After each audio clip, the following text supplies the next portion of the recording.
बिस्मिल्लाहिर्रहमानिर्रहीम तसीरुल मंतिक के सबक नंबर 9 में खुश आमदीद। आज के सबक में हम कुल्ली ज़ाती और कुल्ली अर्ज़ी की किस्मों को पढ़ेंगे। सबक शुरू करने से पहले चंद चीज़ों का हम एक मरतबा दोबारा दोहरा लेते हैं ताकि बात को समझना ज़रा आसान हो जाएगा। सबसे पहली बात है, कुल्ली किसको कहते हैं, जुज़ी किसको कहते हैं। देखिए, कुल्ली वो मफ़हूम होता है जो कसीरीन के ऊपर सादिक आता है, और जुज़ी वो मफ़हूम होता है जिसके अंदर शिरकत नहीं हो सकती। मिसाल के तौर पे जब मैं कहता हूँ फैसलाबाद, तो भी ऐसा मफ़हूम है जिसमें शिरकत नहीं हो सकती। फैसलाबाद दुनिया के अंदर, पाकिस्तान के अंदर वो एक ही है। लेकिन अगर मैं कहता हूँ मुल्क, तो ये ऐसा मफ़हूम है जिसके अंदर शिरकत हो सकती है, क्योंकि दुनिया के अंदर ममालिक एक से ज़्यादा हैं।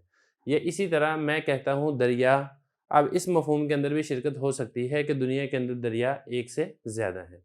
तो ख़ुलासा ये है कि कुल्ली ऐसा मफ़हूम जो एक से ज़्यादा अफ़राद के ऊपर सादिक आता है, और जुज़ी ऐसा मफ़हूम जो सिर्फ़ एक पर ही सादिक आता है, एक से ज़्यादा के ऊपर सादिक नहीं आता। ये तो हो गया कुल्ली और एक हो गया जुज़ी।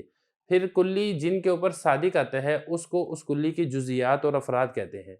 मिसाल के तौर पे जब मैंने कहा मुल्क, अब मुल्क पाकिस्तान भी है, मुल्क हिंदुस्तान भी है, मुल्क बरतानिया भी है, मुल्क अमेरिका भी है। अब ये जितने ममालिक हैं, इस मुल्क के अफ़राद और इसकी जुज़ियात हैं। तो ये 3 चीज़ें हमने यहाँ पे कवर कर ली। एक हमने कुल्ली को समझ लिया, दूसरा हमने जुज़ी को समझ लिया, तीसरा हमने जुज़ियात और अफ़राद को समझ लिया। अब आपने आगे समझना है कि जिन्स किसको कहते हैं। लेकिन जिन्स वो कुल्ली ज़ाती है जो ऐसे अफ़राद के ऊपर सादिक आती है, ऐसे जुज़ियात के ऊपर सादिक आती है जिनकी हकीकत अलग-अलग होती है, हकीकत उनकी एक नहीं होती। मिसाल के तौर पे जब मैंने कहा दरख़्त, अब ये दुनिया में जहाँ पर जो दरख़्त मौजूद है, इसके ऊपर दरख़्त का लफ़्ज़ सादिक आएगा। लेकिन दरख्तों की हकीकतें अलग-अलग हैं। मिसाल के तौर पे जो आम का दरख़्त है उसकी हकीकत अलग है। इसी तरह जो केले का दरख़्त है उसकी हकीकत अलग है। ये इसी तरह जो बरगद का दरख़्त है उसकी हकीकत बाकी दरख्तों से अलग है। खुलासा ये निकला कि कुल्ली ज़ाती में से जिन्स वो कुल्ली ज़ाती है जो ऐसे अफ़राद के ऊपर सादिक आती है कि उन अफ़राद की जो हकीकतें हैं वो आपस के अंदर मैच नहीं करती, बल्कि उनके अंदर आपस में फ़र्क होता है। जिसकी आप और भी मिसालें ले सकते हैं। एक मैंने मिसाल आपको दे दी दरख़्त की, इसके अलावा आप दूसरी मिसाल इसकी ले सकते हैं, मिसाल के तौर पे बर्तन। अब जब बर्तन का लफ़्ज़ है, ये कुल्ली ज़ाती है। दुनिया जहान में जो बर्तन होगा उसके ऊपर ये वाला लफ़्ज़ सादिक आएगा। लेकिन अब बर्तनों की हकीकतें अलग-अलग हैं। पानी पीने के अलग बर्तन हैं, खाना गर्म करने के अलग बर्तन हैं, चाय डालने के लिए बर्तन अलग हैं, जूस डालने के लिए बर्तन अलग हैं, प्लेटें अलग हैं, चमचे अलग हैं। तो ये सारी की सारी की जो हकीकतें हैं वो आपस में एक दूसरे के साथ मिलती नहीं हैं, बल्कि आपस में एक दूसरे से मुखालिफ हैं। किताब के अंदर इसकी मिसाल दी गई थी जैसा कि हैवान।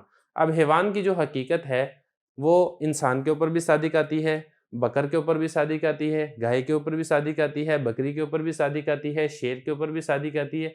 ये सारे के सारे हैवानात हैं, लेकिन इन सब की जो हकीकत है वो अलग-अलग है। जो शेर है वो बकरी से अलग है, जो शेर है वो बकरी नहीं है, जो बकरी है वो शेर नहीं है, जो इंसान है वो ना बकरी है, ना वो शेर है, ना वो मगरमच्छ है, वगैरह-वगैरह। तो खुलासा ये निकला कि जिन्स वो कुल्ली ज़ाती है जो ऐसे अफ़राद व जुज़ियात के ऊपर सादिक आती है कि जिन अफ़राद व जुज़ियात की हकीकतें आपस के अंदर नहीं मिलती, बल्कि आपस से अलग-अलग होती हैं। ये तो होगी जिन्स। अब दूसरे नंबर पर आपने ये समझना है कि नौ किसको कहते हैं। देखिए, नौ एक ही किस्म के जो अफ़राद व जुज़ियात होती हैं उनको नौ कहा जाता है। या दूसरे लफ्ज़ों में हम ये कहें कि नौ वो कुल्ली ज़ाती है जो ऐसे अफ़राद व जुज़ियात के ऊपर सादिक आती हैं कि जिन अफ़राद व जुज़ियात की हकीकतें एक ही होती हैं, हकीकत अलग नहीं होती। नौ की मिसाल जैसा कि केले का दरख़्त है। अब केले का दरख़्त जब हमने कहा, तो इसमें दुनिया जहान में जहाँ पर भी केले का दरख़्त होगा उसके ऊपर ये वाला लफ़्ज़ सादिक आएगा, उस मफ़हूम में शिरकत हो जाएगी। लेकिन आप ये देखें कि जो भी केले का दरख़्त है वो दूसरे केले के दरख़्त के साथ मिलता है। जो इस केले के दरख़्त की हकीकत है वो दूसरे केले के दरख़्त की हकीकत है। या आम का दरख़्त आप मिसाल ले लें। आम का दरख़्त ये कुल्ली ज़ाती की किस्म है 9। अब ये ऐसी ही किस्म है कि दुनिया जहान में जहाँ पर भी आम के दरख़्त होंगे उसके ऊपर ये वाला लफ़्ज़ सादिक आएगा। ये वाला आम का दरख़्त है, जो इसकी हकीकत है वही जो दूसरा आम का दरख़्त है वो उसकी भी वही हकीकत है। जो तीसरा आम का दरख़्त है उसकी भी वही हकीकत है। आम की मिसाल होगी, बर्तन में भी आप मिसाल ले लें। मिसाल के तौर पे जैसा कि चाय पीने वाला बर्तन है। अब दुनिया जहान में जहाँ पर भी चाय पीने वाला बर्तन होगा जिसको कप है या प्याली है, अब उसकी हकीकत एक है। जो दूसरी प्याली है वो पहली प्याली से मिलती-जुलती है। जो तीसरी प्याली है, जो जिस तरह की वो प्याली होगी इसी तरह की ये वाली प्याली भी होगी। تو یہ تو ہوگی مثال نو کی۔ اسی طرح نو کی مثال بھی فصل، یہ دونوں تقریباً ملتی جلتی ہی ہیں، ان دونوں میں کوئی خاص فرق نہیں ہے۔ فصل بھی وہ کلی ذاتی ہوتی ہے کہ جن کی حقیقت ایک ہی ہوتی ہے اور وہ حقیقت دوسری حقیقتوں سے اس کو جدا کرتی ہے۔ مثال کے طور پہ کیلے کا درخت کی مثال چل رہی تھی۔ اب یہ کیلے کا درخت، یہ کلی ذاتی کی نو جو ہم نے بتائی تھی کہ یہ تمام کیلے کے درخت ہوں گے، اس کے اوپر یہ والا لفظ صادق آئے گا۔ اب یہ والا لفظ جو کیلے کا جو درخت کا مفہوم ہے، یہ اس کو جامن کے درخت سے جدا کر دے گا۔ اب جامن کے درخت سے جب جدا کر دے گا تو اس کو کہا جائے گا کہ یہ فصل ہے۔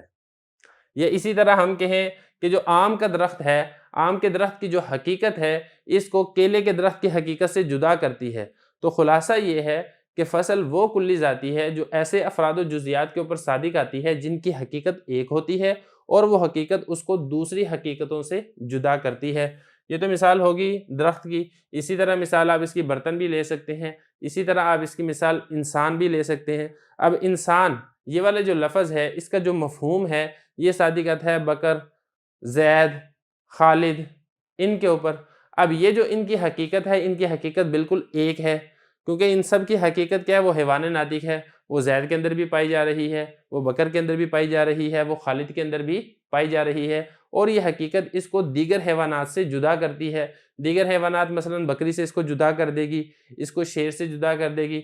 ظاہر ہے جو حیوان ناطق ہے وہ بکری تو نہیں ہے، کیونکہ بکری ایسا حیوان ہے کہ جو ناطق نہیں ہے بلکہ وہ میں کرنے والا ہے۔ یہ اسی طرح یہ جو اس کی حقیقت ہے یہ اس کو گھوڑے سے جدا کر دے گی۔ گھوڑا حیوان تو ہے لیکن ایسا حیوان ہے جو ناطق نہیں ہے بلکہ ہنہنانے والا حیوان ہے۔ تو یہ یہاں پر ہم نے آج کے سبق میں یہ تین چیزیں پڑھ لی۔ ایک ہم نے جنس پڑھ لیا، دوسرا ہم نے نوع پڑھ لیا، تیسرا ہم نے فصل پڑھ لیا۔ اگلے سبق کے اندر جو کلی عرضی کی دو قسمیں ہیں ہم وہ دو قسمیں پڑھیں گے۔ اس کے ساتھ ساتھ ہم انشاءاللہ عبارت کو بھی حل کریں گے۔